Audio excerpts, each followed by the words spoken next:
this conflict. They keep telling us that they want aid. And this is what's left of it. Heavy vehicle. Why only in America? People want their country to work. Just want a job in a normal life. Why are these homes empty? I want you to be honest with people. That has happened within minutes. Sky News, the full story first. Free wherever you get your news. This is Sky News. In just a moment, the press preview. A first look at what's on the front pages as they arrive. But first, our top stories. Gisèle Pelicot says she's never regretted opening her French mass rape trial to the public after her ex-husband and 50 other men were jailed today. Thousands of homes have been without water in Hampshire on the very day the regulator announced that bills will be going up. And Labour grandee Lord Mandelson is to be named as the next UK ambassador to the US.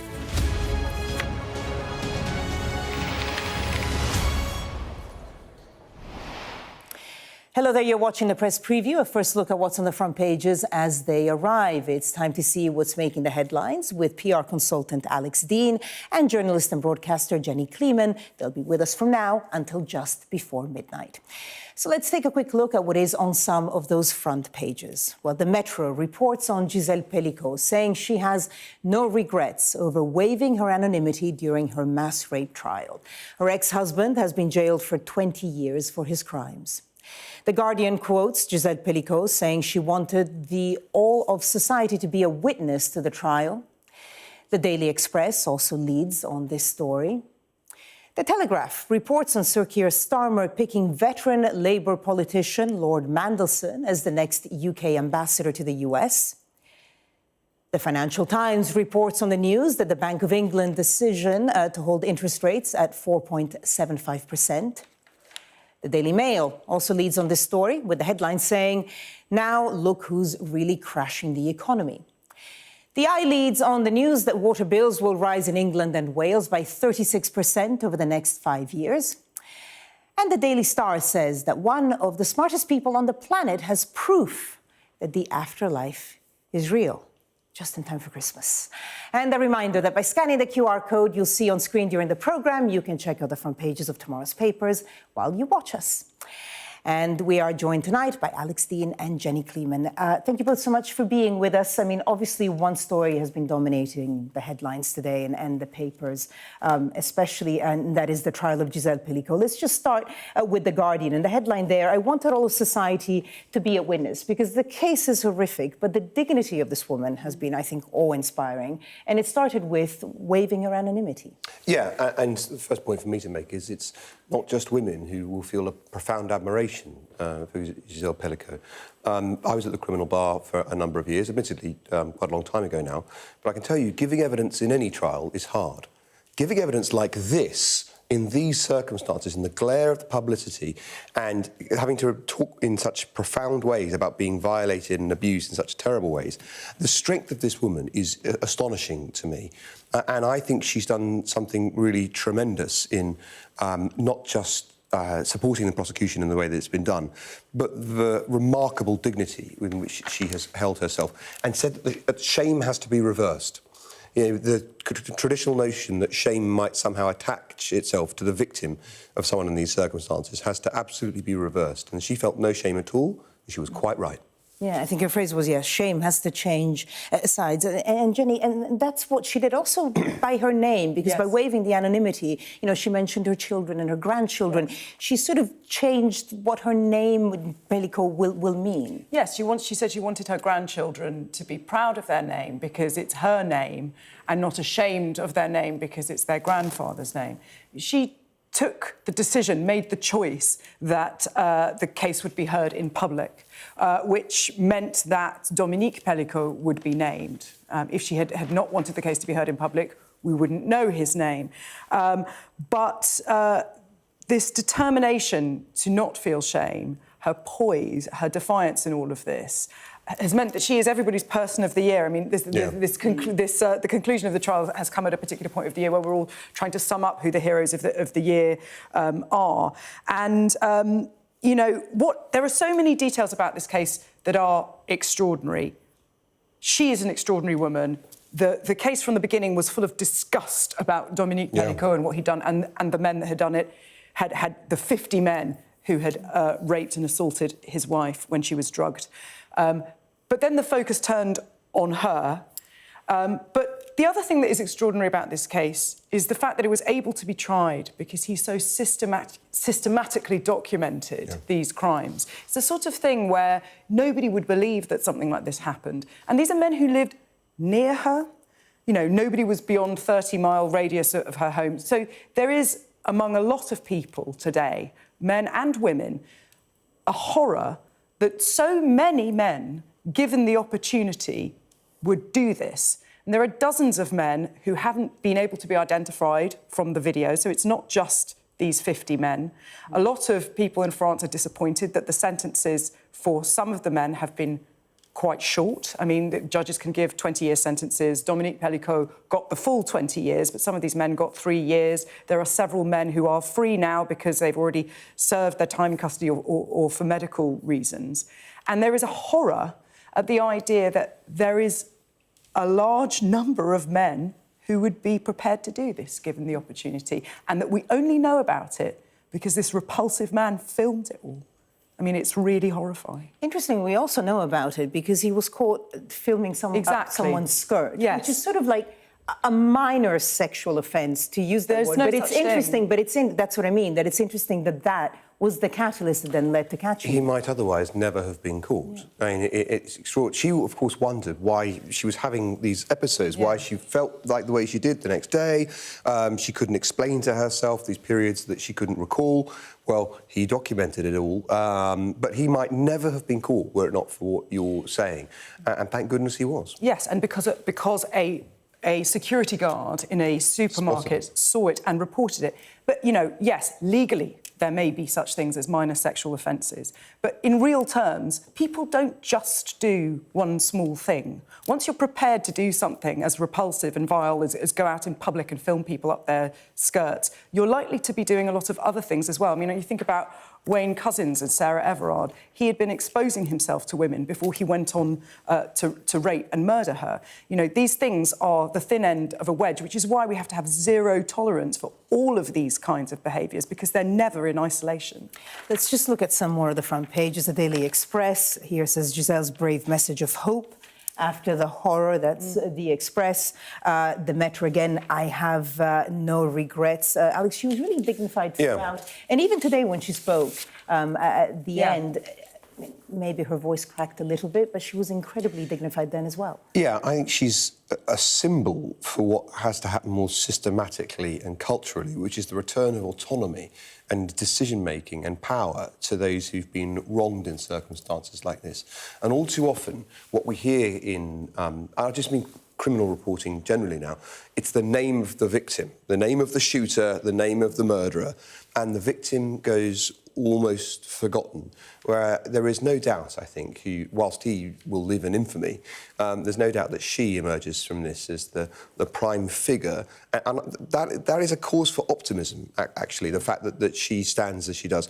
It's also a cause for optimism that these men were charged, prosecuted, convicted and have been sentenced to prison times. We can, of course, query whether the sentences are right or not. That's how a criminal justice system will always be open to challenge. But people, I think, run the risk of overstating things when they say that some of the editorials today have talked about France and the culture of our neighbours in France being completely wrong. Actually, I don't think that's right.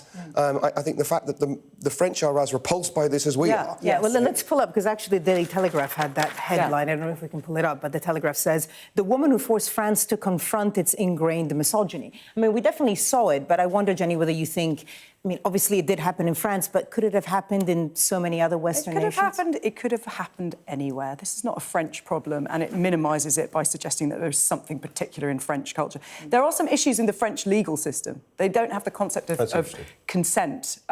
So some of the men in their defence were able to say, you know, it was not relevant, the fact that she was clearly unconscious and snoring, that you couldn't say, oh, she wasn't consenting. They don't have those issues. But of course, it's, you know, this kind of misogyny is unfortunately everywhere. I thought it was worse than that. I thought that they'd been claiming that he consented on her behalf, as if he should be able to do such a thing. But there's no requirement, or there is no sort of legal status of a woman's consent. It's not relevant in trying these cases.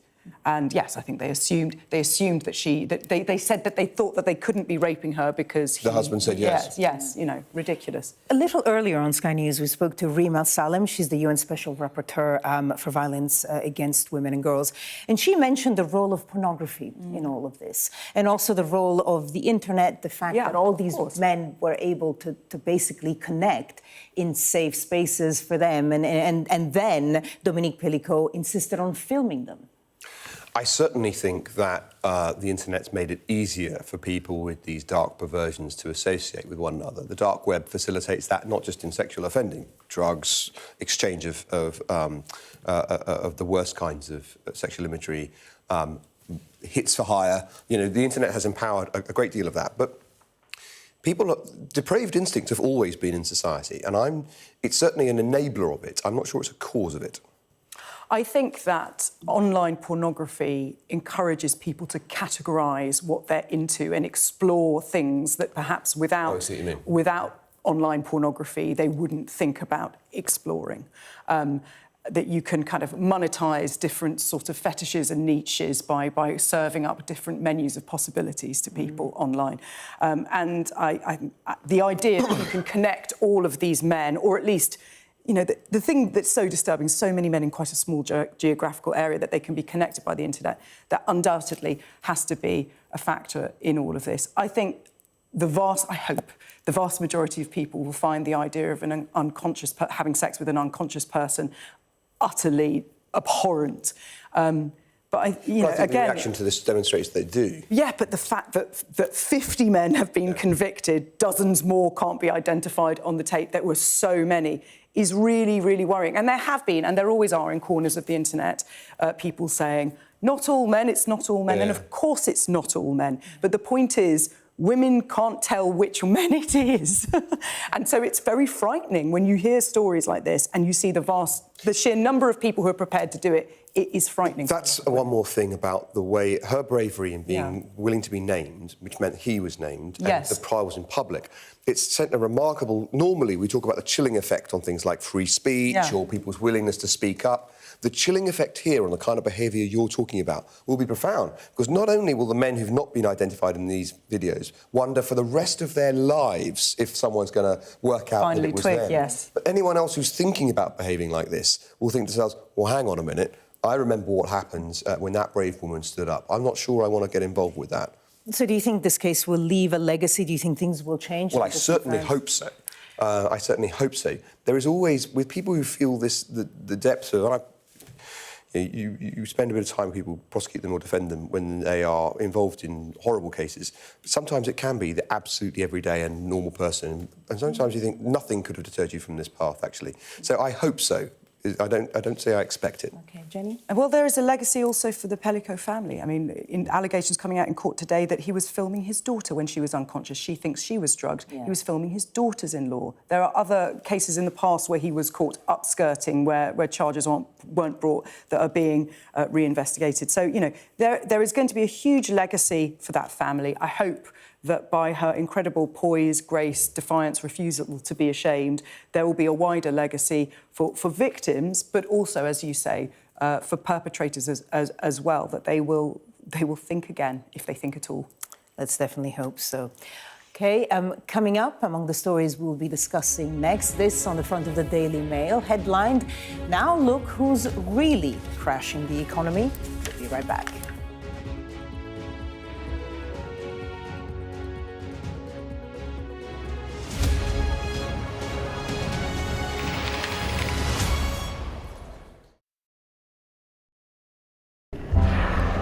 Once almost lost, these denizens of the deep are back. The problem for these whales is global warming. Water temperatures are rising. We're worried that the animals are actually starting to starve. Deadly and outdated. What do you think should happen to the net? I would like to see them go. I'm Nicole Johnston, Sky's Asia correspondent, based here in Beijing. a towering monument to the China dream and its demise. From one end of this country to the other, China is littered with real estate that's falling apart. China is facing a tsunami of the elderly. We have to work as long as health allows, otherwise, no money. China is under pressure to pay for the pensions of 500 million retirees. I've reported on a wide range of stories from around the world. Mass protests forced the president to flee. The sight of the president's private swimming pool only reinforces to Sri Lankans the great divide here between rich and poor. Aid groups say Gaza is now the world's most dangerous place to be a child. The Israeli army has raided towns and villages all over the West Bank. These tunnels run all over Gaza. The Gaza Strip is ridden with them. The referendum designed to unite the country has only deepened its divide. Sydney's floodplains underwater again. This is the third or fourth time in the 18 months that their homes have gone under. Sky News, the full story first. It may seem like a gimmicky toy, but it is part of the global race between the United States and China for new technology. This elite engineering designed to humour and to help us. Weeknights on Sky News. This is your chance. Tell people.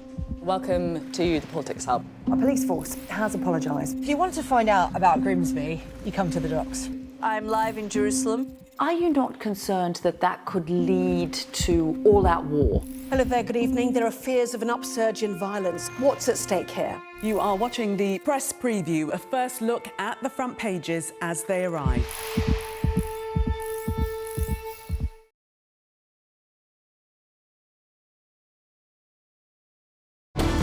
Jubilation in the streets, while some emotional. This is a political victory for Prime Minister Modi and his Hindu Nationalist Party. I'm Neville Lazarus and I'm Sky's reporter based in Delhi. Companies like these are helping India in its trajectory to be a serious player in space exploration. Sky News, get the full story first. We've got your Sunday mornings covered. From the front page and the sounds of the streets to the voices of the people who make the major calls and big picture politics beyond Westminster.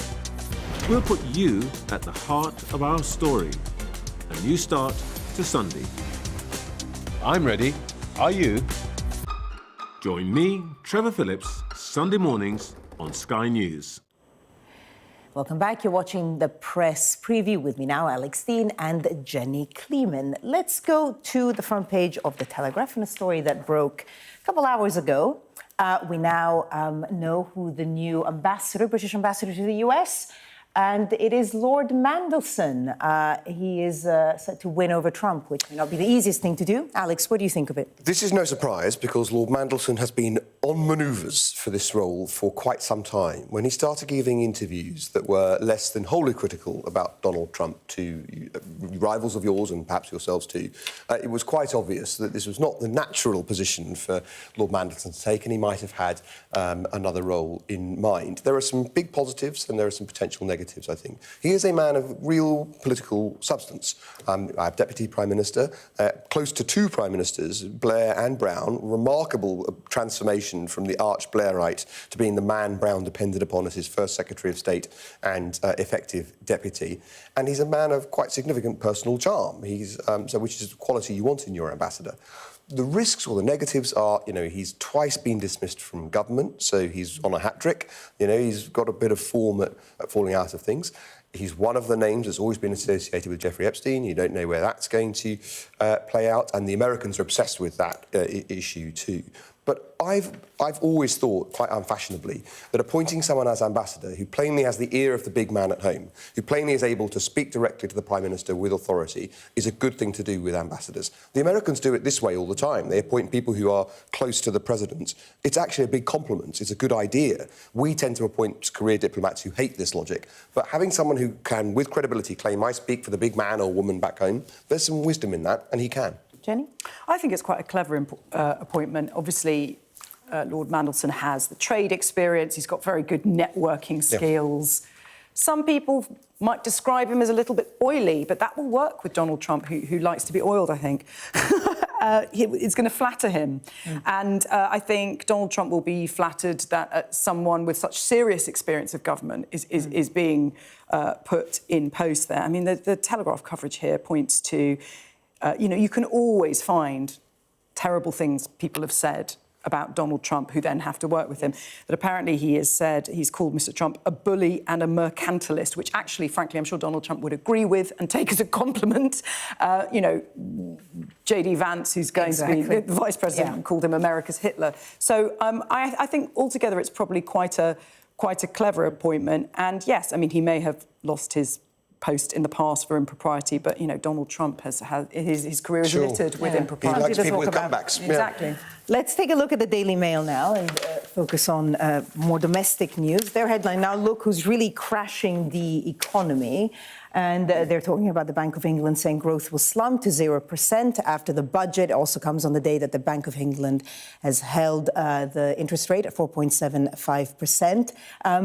What have you made of these two stories? Well, I thought your colleague who was broadcasting before we came on air, who showed the diminution of growth forecast by the Bank of England in the aftermath of the budget, demonstrated quite well the gap between where we thought we were going as a country and where it now looks like we're going. So whilst they just held interest rates, the signal very clearly from the bank's Monetary Policy Committee is that interest rates will drop much more slowly than we were expecting. That's because the National Insurance Employers' Contribution hike, effectively a tax on jobs, means that there's fewer vacancies than we've had in recent times, so fewer jobs available. People will be making some downsizing in their staff. I don't mean to be flippant about it, but that's going to be the consequence. And people will invest less. So those things taken together, I'm afraid, mean the economy will perform that bit worse. And it is clearly linked to the... I'll try not to be too party political, but it is clearly linked to the... But it's also linked to the fact that Donald Trump has these trade policies that are going to be inflationary as well. But yes, of course, the rise in employers' national insurance, I think, across the board has been received very badly. So. OK. We had 10 seconds to look at the Oura ring. Do we have time, Jenny? Quickly. Yeah, people are crazy for health tracking things. I think it's a bit of a nightmare. $5 billion valuation. Don't give big tech your personal data. Okay. But we can talk about it more later. We will indeed. Jenny, Alex, for the moment, thank you very much. And now let's take a quick look at the weather. Developing westerly wind will make it milder tomorrow, but it will turn colder again on Sunday. Otherwise, it's looking mild through Christmas, but there'll be an unsettled weekend with potentially disruptive winds in the north and the west. There'll be a chilly start tomorrow with a frost in the south and east, rain in the northwest, and showers near other western coasts. Scotland, Ireland, and Northern Ireland will see rain spreading from the northwest through the morning, largely clearing to sunny spells and a scattering of showers by midday. England and Wales, meanwhile, will be mostly fine, apart from a few mainly coastal showers. Coming up next on Sky News at 11, the mass rape survivor and the women she's inspired. Giselle Pellicot speaks after her ex-husband and 50 other men are jailed. Play Sky News. From the Sky News Centre at 7. Now